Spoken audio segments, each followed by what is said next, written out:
Hi, Dominique, and welcome to another edition of the Week Ahead. I hope you're Hello, well. Andrew. Hi. Um, let's dive right in to kind of your big takes from the past week. What stood out, I guess, from any of the data, and also obviously CPI we'll talk about, and market reaction. So there was an interview of New York Fed President Williams published in the New York Times on Monday, which got a lot of attention and I think may have misled the market in thinking that the Fed is more dovish than it really is. Um, Two of the important thing Williams said in the interviews were number one, Williams has an indicator of inflation that he has a very strong faith in, and he thinks this indicator is going to show inflation around 2.5 to 3/4% year on year by the end of the year. So he expects very significant disinflation because the Fed own SCP forecast is for end of year core PCE to be 3.9%. And the other thing he said, which I think misled people, were some comments about wages, that wages were not his current concern at the moment, or not a big concern. And I think he may have unwittingly muddled the waters there. I think central bankers are very careful in talking about wages because it's a politically charged issue. Right. They saw what happened to senior bank officials from the Bank of England who made those comments about wages being too high. So I think they're trying to step away. But the reality is that any chart that you draw of core services inflation and wages will show that there is a very strong relationship between the two. That's unescapable. It's a data. Right. And so, wages currently around 5% are not consistent with inflation at 2%. So that's the bottom line. I don't think President Williams was trying to dispute that. I think he was just trying to be very careful in not saying anything controversial about wage growth.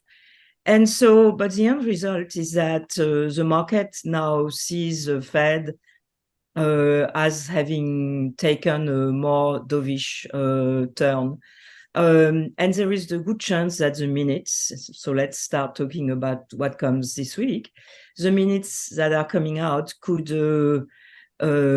dispel that notion. Certainly, we've had two doves who have been very careful to say it's too early to talk about cuts. So this week we had San Francisco Fed President Daly saying it was far too premature to talk about excessively tight policy. And last week, another prominent dove, Atlanta Fed President Bostic, was also saying that the discussion on rate cuts wouldn't start until the second half of next year. So given that How is it even a discussion? I mean, if you're talking about, let's say, even like the I saw is it the Atlanta Fed that's saying, for third quarter growth could be as high as 4%. Let's say it's a 2.5, and unemployment's still at like 3.6%, and inflation is CPI is coming down, but not at 2%. How could they? How is this even a discussion? I'm always confused by this. I am too. And so I suspect that the minutes are going to show that we're still on track for one more hike this year, and that next year any rate cut would be driven by inflation slowing down, and that I think other FOMC members probably will want real inflation, not President Williams' model, slow down to at least 3.9% this year and then 2.6% next year, because this is what's in the SCP. So they will want to see sign of that happening before even discussing cuts. So I feel there may have been a bit of a cross communication between the New York Fed and the market, but we will see. Do you know what's priced in till the end of the year? I think 5 cuts Uh, So till until the end of next next year. year, end of Yes. next year. And And this year, this year basically almost nothing. no, yeah, it's just flat until the But end of the year. right. Okay. And to be honest, I don't think one hike, well telegraphed in November, with some positive comments about inflation slowing, without an oil price shock, without an acceleration in inflation. I don't think a hike with that sort of a benign macro backdrop would actually spook the market. I think the uncertainty is more about next year. Next year, right. Although it keeps getting put off, but yeah. Um, but right now, you're still thinking we do see a hike in November. So Yes, I do. you think we see one more hike and then at a minimum, no cuts next year, or certainly no cuts till the middle of next year. Well, I think inflation will have to follow the SCP for the Fed to cut. And my personal view is the Fed is far too optimistic. Inflation is going to prove much stickier than the Fed and most people expect. And if it doesn't slow, if it remains around 4% mid-year, then the Fed has a problem. And I think they may well start hiking again. I mean, we will be in full election season then, but again, if they do it in a well telegraphed manner, if they go at it very gradually, it's not going to do any damage. I mean, on the other hand, if it doesn't do any damage, it's not going to bring down inflation, but we'll see. Right, right. And I had seen somewhere that the ratio of, I guess, buying a new home with a mortgage versus renting is actually like the highest it's been since like 1980. So I buying a home is too expensive, or rents actually need to go up, and which would be amazing considering we're always thinking that why are rents so high? I guess a lot of that is just because mortgage rates have gone up so much. And there's no supply. Yeah. And if you look at indices, rent indices, apartment list, CoreLogic, Zillow, they are all going up. And to me, it's extraordinary that the Fed, when these indices were coming down, the Fed was announcing a slowdown in shelter inflation. And we've seen it. I mean, in the CPI, for the past 5 months, we've been at 50 basis points a month from previously 70 to 80 basis points. But 50 basis points a month is still not consistent with 2% inflation. Right. And so to me, what's extraordinary is that these indices have turned up. They are increasing month on month. And the Fed is not drawing any conclusion. It's just stopped mentioning those indices. So, where is the shelter disinflation?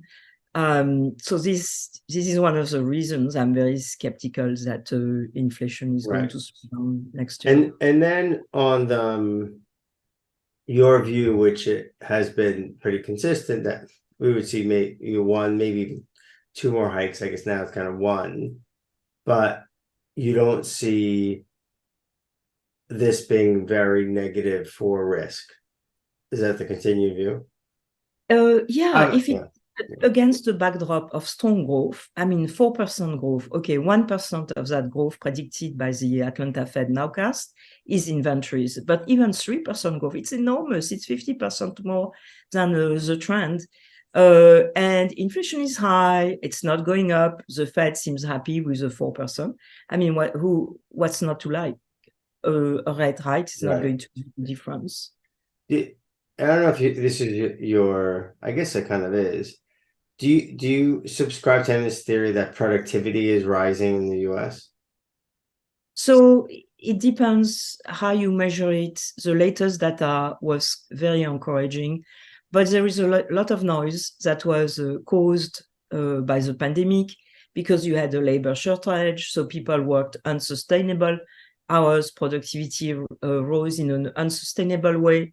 If you look at it relative to the trend, The latest data, which is for Q2, shows productivity is back to where it was before the pandemic, which is 1.5 percentage point, which is not great, but it's, it's not bad. It's very hard to take short-term real-time measure of productivity because you have all kinds of short-term shocks happening. Is the economy slowing?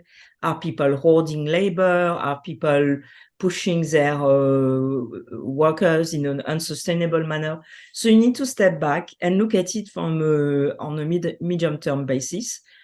And I'd argue that it's not fantastic, but it's okay. It's where we were before the pandemic. Right. Okay. Interesting. Okay, cool. And on the upcoming week, what are your, obviously, as you mentioned, Fed minutes, I think it's also kind of retail sales. Yeah. What are you looking out for? What are the things that, clients should be thinking about? So for once, I'm happy with the consensus on retail sales. The aggregate I focus the most on is the control group, because that's the aggregate that's used to compute consumption in the GDP data. And the consensus is 0.5% month on month, which seems to me very reasonable. And also in real term, considering that the CPI was 20 basis point, it's actually a really good number. So we have that. The other thing I'll be looking at, it's inventories. I mean, I usually don't pay that much attention, but I am very curious to see if the Atlanta Fed is going to bring down their forecast of growth after we get the inventories data. And it's not just about the level of growth, but I thought we were done with huge swings in inventories and that the economy was normalizing. But the current nowcast showing a 1% contribution from inventory suggests we're still having these huge swings. So that's something I will watch quite closely. Other stuff that I think people should pay attention to, import price. My view is that goods prices are not going back to deflation. The goods price deflation we are having at the moment is caused by used car prices and also by special factors, still a normalization of supply. So I've been very interested to see if the data turns out as a consensus expect, which is a slight acceleration that we could have troughed. Then we'll have housing market indicators. And again, the NHAB index, building permit, housing start. The consensus basically shows a continued recovery. That makes sense to me. I agree. One piece of data that I usually don't look at, but given the work I've done looking at who is going to buy the US government debt, and one of the things that was very clear is that foreigners are not buying more treasuries. They're not selling, but they are not buying. So we get the TIC on Tuesday, the treasury data on foreign holdings of and that's something I will look for, but I'm not expecting a big surprise, either up or down in terms of foreign holdings of treasuries. And then, of course, we have our usual manufacturing surveys, which are becoming more and more decoupled from reality. So we have the New York Fed, Empire survey, the Philadelphia Fed survey, and then we have the industrial production data, which is nationwide and hard data rather than survey. And the consensus expects a small recovery, which is possible, but in any event, manufacturing is only 10% of the employment, 10% of the economy.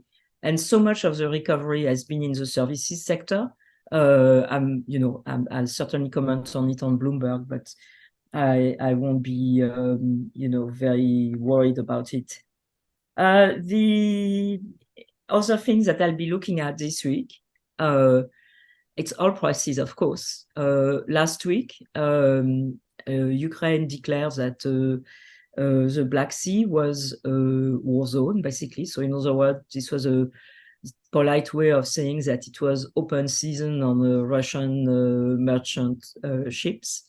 In fact, the Wall Street Journal had a very interesting article about sea drones and how the Ukrainians are using them to sink Russian ships. So that pushed up prices, of course, and so much of the Fed scenario of a benign inflation depends on the oil prices not rising too much, that I will be very focused on that market, of course. Yeah, that's a good point.